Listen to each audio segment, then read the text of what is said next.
Kaabah akan diruntuhkan. Dia ada dua cerita. Satu cerita zaman Imam Mahdi. Waktu Imam Mahdi dibai'ah di Mekah, kumpulan daripada Syria, tentera yang dinamakan dengan nama As-Sufyani, pergi ke Mekah nak berlawan dengan Imam Mahdi, nak runtuhkan Kaabah, tapi tak selamat. Satu lagi cerita, lepas kewafatan Nabi Isa, semua dekat-dekat nak kiamat betul tu, Kaabah itu akan diruntuhkan ketika makna manusia tidak lagi tawaf mengelilinginya. Nabi kata Kaabah akan dihancurkan oleh orang-orang kulit hitam, dan mereka akan mengambil segala perhiasannya dan melucutkan kelambunya.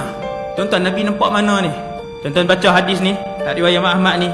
Nabi cakap kat sahabat, macam Nabi duduk tengok ni, orang tu kulit hitam, betis mereka kecil. Mereka mengangkat kapak-kapak mereka, meruntuhkan batu-batu Kaabah. Mereka menarik keluar kelambu Kaabah. Ini antara mukjizat Nabi SAW. Nabi kata, di hadapan mataku keadaan seorang yang botak, bengkok sedikit sendi-sendinya, yang kaki-kaki kecil ni, ia memukul Kaabah itu, menghancurkan dengan besi dan kapak besar. Turun asap yang Allah sebut dalam surah Ad-Dukhan, fartaqib yawma ta'tis sama'u bidukhanim mubin. Waktu tu semua orang bakal tengok asap.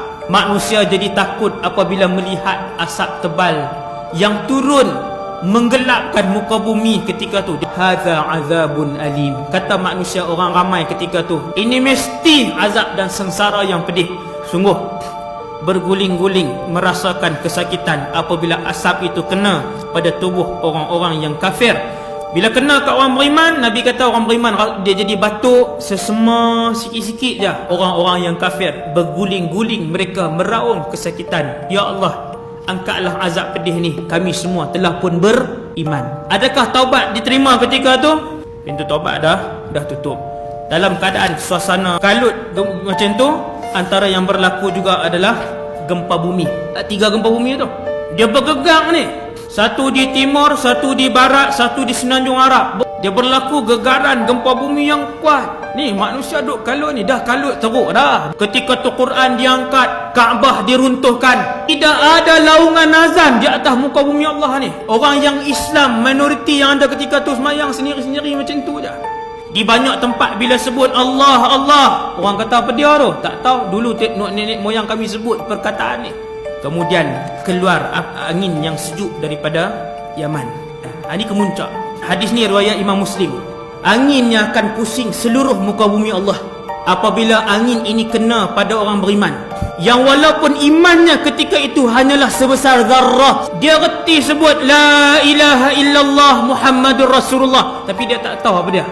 Maka angin itu akan mematikan dia. Sebab apa tuan-tuan? Selangkah sebelum berlaku kehancuran alam ini, selangkah sebelum digulung langit-langit ini, selangkah sebelum dihilangkan matahari dan berguguran bintang-bintang, maka peristiwa dahsyat itu tidak akan disaksikan oleh orang-orang yang Islam, yang beriman. Tinggal orang yang bukan Islam sahaja. Waktu itu berlakulah kiamat. Keluarlah api besar daripada selatan, daripada Aden, sebelah selatan Yaman, menghalau manusia keseluruhannya, dan ia adalah tanda besar kiamat yang paling akhir. Mula berlakunya idza waqa'atil waqi'ah al-qari'atu mal qari'ah idza zulzilatil ardu zilzalaha. Kemudian berlakulah kiamat. Selepas itu bumi akan dibiarkan oleh Allah SWT. Tak ada bumi dah, ditukar. Langit tak ada. Hak tinggal ketika tu tuan-tuan, yang pertamanya mahsyar saja. Syurga, neraka. Kita akan dibangkitkan ramai-ramai. Semuanya akan menuju ke mahsyar. Bermulalah episod mahsyar yang jauh lebih panjang daripada usia seluruh umat manusia yang ada di atas muka bumi Allah.